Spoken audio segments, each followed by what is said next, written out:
এদিকে কোনোভাবেই কমছে না হামের প্রকোপ। গত ২৪ ঘন্টায় সারা দেশে হাম ও হামের উপসর্গ নিয়ে আরও ৬ জন মারা গেছে। এর মধ্যে ৩ জন হামে আক্রান্ত হয়ে এবং বাকি ৩ জনের মৃত্যু হয়েছে হামের উপসর্গ নিয়ে। আক্রান্তদের বেশিরভাগই হামের টিকা দেওয়া হয়নি। সংক্রমণ এড়াতে সতর্ক ও সচেতন থাকার পরামর্শ চিকিৎসকদের। শুভ মাহফুজের রিপোর্ট। তীব্র জ্বর, সাথে শরীর জুড়ে লালচে দানা আর ঠান্ডা কাশি। রাজধানীর হাসপাতালগুলোতে এখন প্রতিদিনই এমন উপসর্গ নিয়ে ভর্তি হচ্ছে শিশুরা।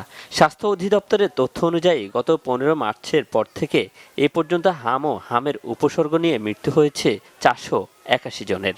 এই জায়গায় ২-৩টা ইয়ার মতো গামাসির মতো উঠছিলেন। উঠার পরে যে আমরা তো বলছি যে গামাসির মতো অ্যান্টিবায়োটিক সুবিধা হয়েছে, গামাসির মতো উঠতেছে, মানে অ্যালার্জির সমস্যা।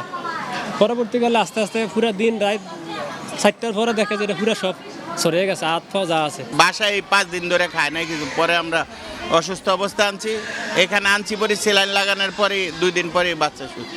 আসছিলাম, ওর জ্বর ছিল ১০ তারিখ থেকে, তারপরে আসছে হাম হয়েছে, পরে টিকা দিছে, স্যালাইন দিছে, অনেকটা সুস্থ। রাজধানীর মুগদা হাসপাতালে হাম আক্রান্ত হয়ে চিকিৎসা নিচ্ছে ৭৯ জন শিশু।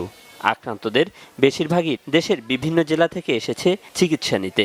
অনেকেরই হামের টিকা দেওয়া হয়নি।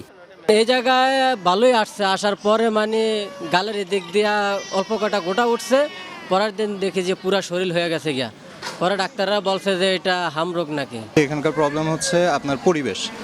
এখানে ময়লা, তেলাপোকা চারিদিকে, মানে ধুলা বালি এগুলো তো আছেই। সবচেয়ে বড় প্রবলেম হইতেছে এখানে বিড়াল ঘুরতেছে, এখানে ময়লা পড়ে আছে। এই যে আপনি দেখতে পারেন ফ্লোরগুলোতে এখানে তাকানোর মতো অবস্থা নাই। চিকিৎসকরা জানান, চিকিৎসা বিলম্বের কারণে ঝুঁকিতে পড়ে যায় শিশুরা। উপসর্গ দেখা দিলে সাথে সাথে হাসপাতালে নেওয়ার পরামর্শ তাদের।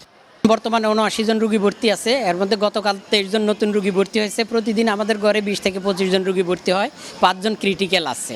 বেশিরভাগ উপসর্গ হলো জ্বর, সর্দি, কাশি, তার সাথে শ্বাসকষ্ট নিয়ে আসে, পাতলা পায়খানা নিয়ে আসে। কিছু কিছু রোগী মেনিনজাইটিস এবং এনকেফালাইটিস নিয়ে আসে। এদিকে হামের প্রাদুর্ভাব শুরুর পর থেকে এখন পর্যন্ত হাম ও হামের উপসর্গ নিয়ে হাসপাতালে ভর্তি হয়েছেন ৪৫,১২৮ জন। সুস্থ হয়ে হাসপাতাল থেকে ছাড়া পেয়েছেন ৪১,১২০ জন। শুভ মাহফুজ, বাংলা ভিশন, ঢাকা।